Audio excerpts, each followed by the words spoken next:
हर दिन हम QR code scan करते हैं पेमेंट करने के लिए, वेबसाइट ओपन करने के लिए या वाईफाई कनेक्ट करने के लिए। लेकिन कभी सोचा है ये छोटा सा ब्लैक एंड व्हाइट स्क्वायर सिर्फ 1 सेकंड में इतनी सारी इंफॉर्मेशन कैसे रीड करवा देता है? चलिए समझते हैं क्यूआर कोड एक्चुअली काम कैसे करता है।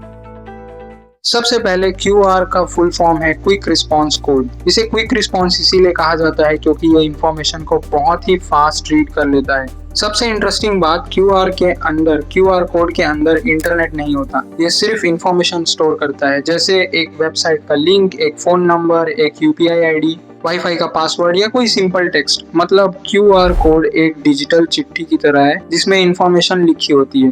तो ये ब्लैक एंड व्हाइट बॉक्सेस क्या करते हैं? अब सवाल आता है कि ये छोटे छोटे ब्लैक एंड व्हाइट स्क्वायर्स का मतलब क्या है? सिंपल लैंग्वेज में कंप्यूटर सिर्फ दो चीजें समझता है, 0 और 1, बिल्कुल स्विच की तरह, या तो ऑन या ऑफ। क्यूआर कोड भी इसी प्रिंसिपल पर काम करता है।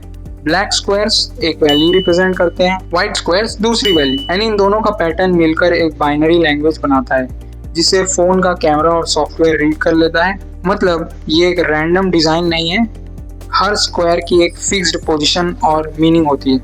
अब मान लो आपने क्यूआर कोड स्कैन किया। सबसे पहले फोन का कैमरा उसकी फोटो लेता है, फिर सॉफ्टवेयर उस क्यूआर कोड के 3 बड़े स्क्वायर्स को आइडेंटिफाई करता है। आपने नोटिस किया होगा हर क्यूआर कोड के 3 कॉर्नर्स पर बड़े बड़े स्क्वायर्स बने होते हैं। ये फोन्स को बताते हैं क्यूआर कोड किधर से स्टार्ट होता है और उसका एंगल क्या है। इसी वजह से अगर क्यूआर कोड टेढ़ा हो, उल्टा हो या थोड़ा दूर से स्कैन करो, फिर भी उससे रीड कर लेता है। उसके बाद सॉफ्टवेयर ब्लैक और व्हाइट बॉक्सेस को बाइनरी डेटा में कन्वर्ट करता है और उस इंफॉर्मेशन को डिकोड कर लेता है। अगर उसमें वेबसाइट का लिंक है तो ब्राउजर खुल जाएगा, अगर यूपीआई आईडी है तो पेमेंट ऐप ओपन हो जाएगी, और अगर वाईफाई पासवर्ड है तो फोन ऑटोमेटिकली कनेक्ट होने का ऑप्शन दे देगा। अब एक और इंटरेस्टिंग बात, कभी नोटिस किया है कि क्यूआर कोड थोड़ा फटा हुआ होता है या फिर स्क्रैच आ गया हो फिर भी स्कैन हो जाता है? ऐसा पॉसिबल होता है एक टेक्नोलॉजी की वजह से जिसे कहते हैं एरर करेक्शन। क्यूआर कोड सिर्फ इंफॉर्मेशन ही नहीं स्टोर करता बल्कि उसका एक्स्ट्रा बैकअप भी रखता है। इसी वजह से अगर थोड़ा सा हिस्सा डैमेज हो जाए तो फोन मिसिंग इंफॉर्मेशन को रिकंस्ट्रक्ट करके क्यूआर कोड को फिर भी रीड कर लेता है। इसीलिए आपने कई कंपनीज के क्यूआर कोड के बीच में उनका लोगो भी देखा होगा और फिर भी वो परफेक्टली स्कैन हो जाता है।